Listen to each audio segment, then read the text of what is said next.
Hi everyone, thank you so much for being here and for giving us this opportunity.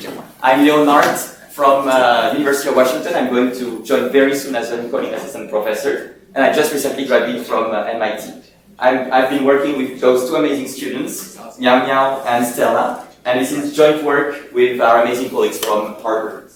So today I'm going to show you how we are going to see if AI can help us augment crowdsourcing and change the way we've been doing it so far.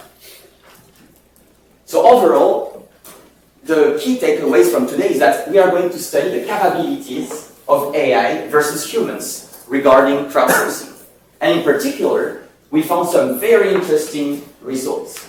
That AI is able to produce more value when it answers to a crowdsourcing challenge than humans. However, humans still have the capacity of being more novel. So I will explain how we managed to get to this result. So today I'm going first to present more about what is crowdsourcing and why it does matter a lot. And then I will explain the research goal and our challenge, which is around circular economy. I will explain the detailed research methodology and finally the results. I also want to mention that all the images you will see in this talk, I generated them myself using Midjourney to be in the theme of generative AI. Okay, so why is crowdsourcing so important? It's a nice way for a company and organizations to actually get some new ideas and diversity knowledge whenever you have a difficult challenge, for instance. Because you are able to call for the wisdom of the crowd from people from many different backgrounds. And thanks to this, you may actually get towards very good solutions with a pretty low cost. Because you don't necessarily to resort to only the internal knowledge that you have. And finally, which is very interesting, you may have access to amazing solutions, the exceptional ones, that can change a lot. For instance, Netflix set up a competition, a $1 million competition, to improve their recommendation algorithm, and then it was a solution from the crowd that managed to improve the performance. And myself, for instance, I learned deep learning, machine learning through the platform Kaggle, where many people are collaborating together. So crowdsourcing is super interesting. However, there are a few bottlenecks. In particular, you have to organize this challenge. So it requires some people, it requires also to define the right problem, to write it down, and also you need to collect all the answers and evaluate them. This asks for some time as well. Finally, how to incentivize people to participate is not necessarily easy, and make sure that the solutions are treated fairly. And then, with the topic of the day, maybe generative AI can be here to help us solve some of those bottlenecks. In particular, the scalability can be extremely interesting because we can quickly generate many solutions at scale without needing to organize a whole crowdsourcing challenge. On top of this, maybe we are able to get some diverse perspectives again, because the ChatGPT, for instance, has been trained on a vast amount of data with many different perspectives. For instance, on Reddit, as we've seen with the previous talk. And finally, the goal is maybe it can complement human creativity. Maybe AI and humans together could go towards even more beneficial and impactful ideas.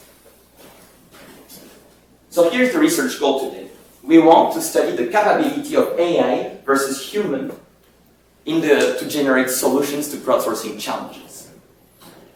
And then we decided to use a very interesting real-world challenge set up by the Continuum Lab AI, which is a venture studio, around circular economy. The goal is to give new solutions and business models to generate more value, more novelty around the theme of an economy that is circular, around recycling, refurbishing, etc.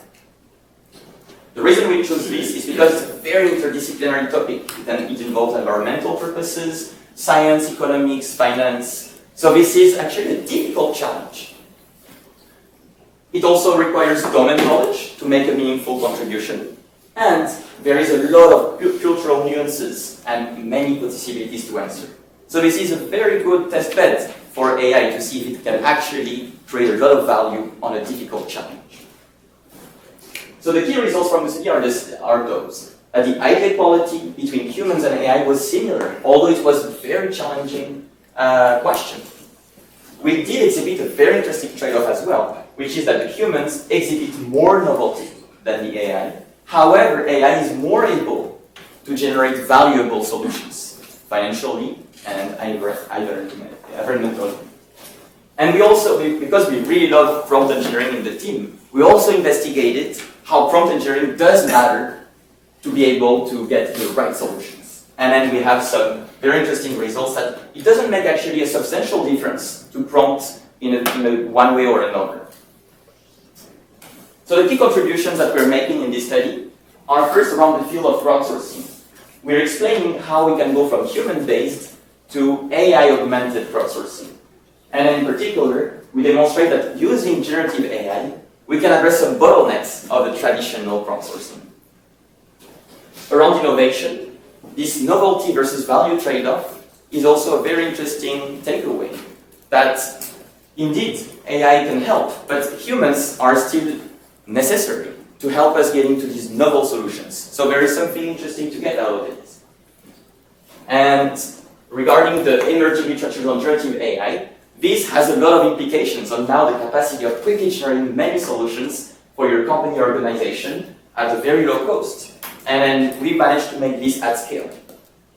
In particular, we also use different prompt engineering tactics to being able to get the solutions we want. So here is the research methodology we applied.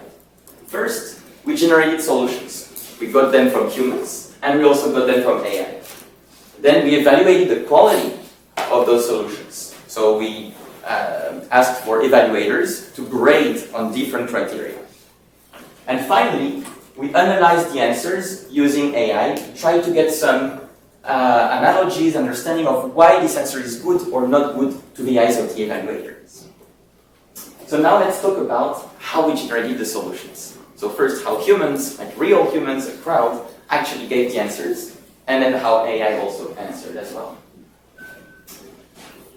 We got our data from the Continuum Lab challenge, which was around how to unlock the potential of circular economy. The way it works is as follows. You are prompted to give a nice problem to solve and the given solution. And this is set up so that everybody can answer from all over the world. And when you take the challenge, you know that the evaluations criteria will be the novelty, the environmental impact, the financial impact, and the feasibility and scalability. So you know that what the criteria are when you answer this challenge. In the end, we got around 300 solutions, including 125 eligible solutions, which were very high quality. And then those solutions, actually, some of them got prizes, etc. It was actually used by this venture studio, centered around AI, innovation, etc. And what we did is we took this human challenge and gave it to ChatGPT. And then the way it worked is we literally gave the original problem without changing it, the exact same text, with the exact same incentive of getting a prize, etc., to ChatGPT. And then we also tried another level of ChatGPT, meaning we gave the exact same text again, but this time we also gave personality to ChatGPT. And those personalities were personalities of people, actual people who answered the challenge. In particular, we used metadata that we collected. For instance, your job title, where are you from, the field of industry where you apply your solution, and how mature is your idea. The goal here was to give a different personality so that it could access potentially different creativity from the ChatGPT model. And finally, we also applied a third level, and this time we gave another kind of personality, which is an expert, someone who is recognized as famous in the world of innovation, companies, etc. So for instance, Elon Musk, expertise in automobiles and tires. So the goal is to see, can we unlock other kinds of ideas by giving a personality from famous people in the world? So now we'll make a live demo of how we do it. So actually you have a better idea on how the different models are prompted. We actually used the ChatGPT API. We haven't used the platform, but just for the sake of presenting, I'm going to show you so that you have the idea. So here is it. This is literally the text from the challenge. We are excited to announce an opportunity, etc. There is a quick description of what is circular economy, a quick example, And then here, this is the prompt. You have to submit your real-life use cases. Then you have all the criteria. And then this is what I'm going to do. I literally copy-paste this whole answer. This is what I give to ChatGPT. We use the version 4. And then we get an answer out of it. And then we get a problem and we get a solution. So let's see, for instance, what was written here.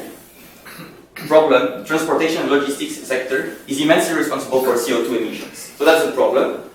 And then the solution is introducing EuroShare, match freight needs with empty spaces, regional warehouses, incentive for greener trucks, etc.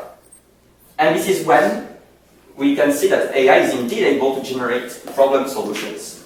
We can give a personality.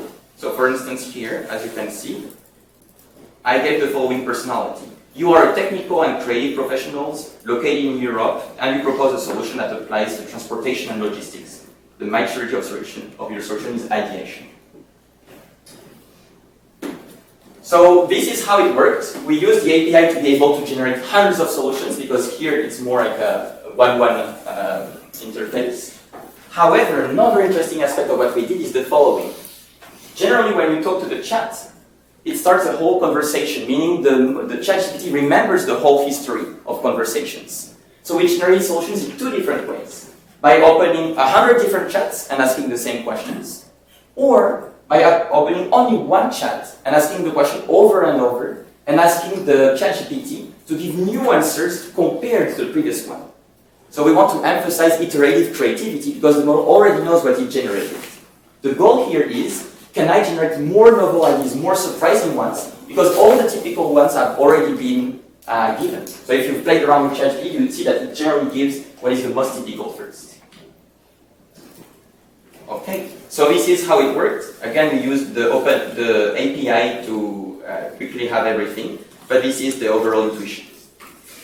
So now we collected tons of answers around different levels, around either multiple instances of different chats or only one chat.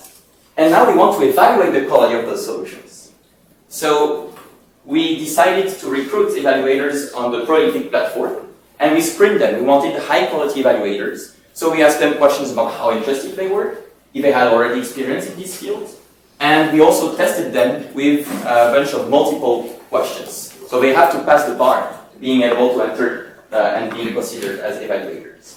So every solution we collected was evaluated 8 times. So we have 100 solutions from humans, 100 solutions for each level, and then thanks to this, we got a total of around 1,800 evaluation periods. And you can see that they have to grade around novelty, feasibility, environmental impact, financial impact, and quality. And here are the results. They were very exciting.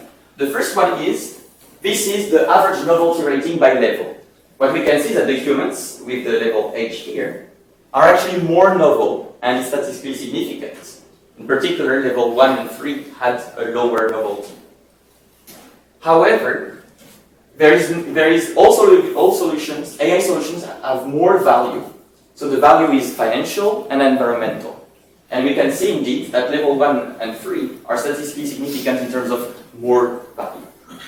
Regarding feasibility and quality, we haven't noticed any specific difference, meaning the level is really similar. So we also did the regression model to actually get those coefficients. And we also decided to look into the best ideas, the highest quality. Because the interest very often in crowdsourcing is not necessarily the model, the typical ideas, but the rare ones, the best ones. So we want to see if AI or the humans are more able to generate those top solutions. So the conclusions are quite similar, that in terms of novelty, humans are still better than AI. However, there is overall no significant difference regarding feasibility, value, or quality, which is very interesting, meaning there is a lot of potential for AI to actually enhance how we are doing crowdsourcing now. But still, humans are very much able to generate more novelty.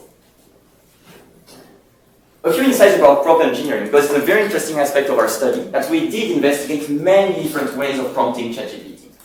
Overall, there is no substantial difference of how the quality will change. However, we are able to get different kinds of solutions. In particular, by mimicking the human characteristics, by saying you are in this field, you are from this origin, you are this job, we're able to have more focus on novelty, as if the person feels like ChatGPT feels more inclined to understand what persona am I and what do I care about. With the level 3, by giving this expert persona integration, we get more value, mainly because ChatGPT also knows from all the data sets from all the internet what this person cares about, what they've been doing. So it focuses ChatGPT a bit more on value, but also it enables you to decide on which field your solution will be. Because we force ChatGPT to get this personality, which is expert in this specific field. So it can be interesting for you if you want a specific solution from a specific field.